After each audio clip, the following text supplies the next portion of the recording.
Like most youth of my generation, and many previous, I was brought up to believe in the existence of God. But also like many others, by the time I reached my mid-teens, I became familiar with the secular narrative, namely things like the theory of evolution, the vast age of the Earth, and the Big Bang. But after a few years of being a staunch teen atheist, I realised there was something important missing. A cold, dark, largely empty universe with no apparent meaning at all did not satisfy me internally. I needed something outside of the box. I needed answers.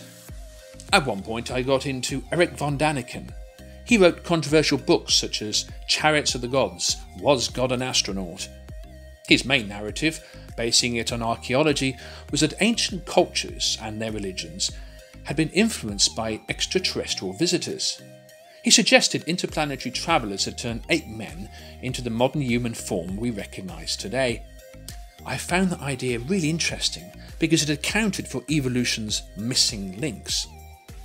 But then I realised that the belief that there's humanoid life across the universe is incompatible with the theory of evolution, which of course by definition is Earth-based. Where did all the aliens come from then? Did they evolve? From who? So God was effectively back in the picture, but nevertheless hiding in the background. I was also a fan at the time of Carl Sagan, the American presenter and astronomer back in the 70s and 80s. He once said, "Science is compatible with spirituality. It is a profound source of spirituality when we recognise our place in the immensity of space and time. There is a sense of elation and humility combined that is surely spiritual." Inspired, my search continued. My following phase included various forms of Eastern spirituality. The books that there described the ultimate truth as an energy rather than a person, who was quite attractive to me at the time because that approach appeared more compatible with science. But then I came across books by A.C. Bhaktivedanta Swami Prabhupada, a senior Vaishnav holy man and scholar from India. He spoke of a personal, loving God. I liked his translation and commentary on the Bhagavad Gita, for example, and his books The Science of Self-Realization and Life Comes from Life were brilliant. Indeed, I'd found my theological home. Still, during that personal transition, I had the pressing need to be convinced there was a sound basis for it all in modern scientific terms. So how could the religion versus science problem be bridged? I delved into the works of Dr. Richard Thompson, a Harvard PhD and a disciple of Bhaktivedanta Swami. Thompson's first book was Mechanistic and Non-Mechanistic Science, which concluded that according to the law of probability, life coming around surely by chance, well, it couldn't have happened.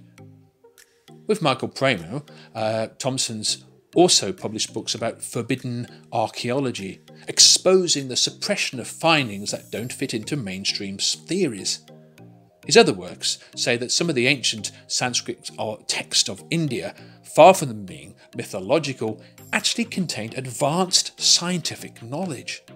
For example, millions and billions of years described in the Puranas is compatible with the modern estimates of the lengths of Earth's history and indeed the solar system and the universe. My point is that some ancient religious scriptures, although serve a different function, do not necessarily have to be in conflict with science. The two disciplines sometimes take different approaches, but they also have a lot in common. I suggest modern conventional science starts from the bottom and explores its way up, the ascending process. Religion, on the other hand, tends to work, well, from the top down. It's inclined to accept information from above, which is a descending process. You see, let's face it, we are tiny, tiny organisms on a speck of dust we call the Earth, which floats in the unimaginatively vast realms of space. Can we really work it out all on our own? In cosmic terms, are we not very tiny insects trying to understand something much larger? So how can humankind be absolutely sure there is no cosmic hierarchy beyond what our tiny brains are able to perceive, or our eyes, telescopes and microscopes cannot see? To be fair, modern science generally doesn't always claim it has absolute knowledge, rather it is a process. But But I argue that process focuses largely on observable matter, detectable by our imperfect senses, or by instruments that are effectively extensions of those same senses. I argue that spirituality is a type of science which has methods and results which go beyond matter and our traditional sensory experience. That's all. The basis of most religious faith is the acknowledgement, you see, of the inner self, consciousness, the soul, the Atma, call it what you wish, but it's not made of matter. It is something different from the body. Yet we know consciousness exists, yet conventional science cannot sufficiently explain it. Not really. Why don't scientists take more time to study the difference between a dead body and a live one? Chemically, there is no difference between a body that is dying and then moments later the same body that is dead. Of course, the soul has left. So what is that soul? But perhaps science has no obligation to focus on such spiritual things or things of that nature. It is what it is. Fine. It has led to inventions which helps us to live in this world. But can it really deal with all of human society's challenges of today? I don't think so. So let us offer homage to both science and spirituality in its various forms. You see, both are needed. And let's bring attention to some potential cosmic bridging points. For example, can God be the original quantum observer? And can the expansion and contraction of the universe be the breathing of Mahavishnu?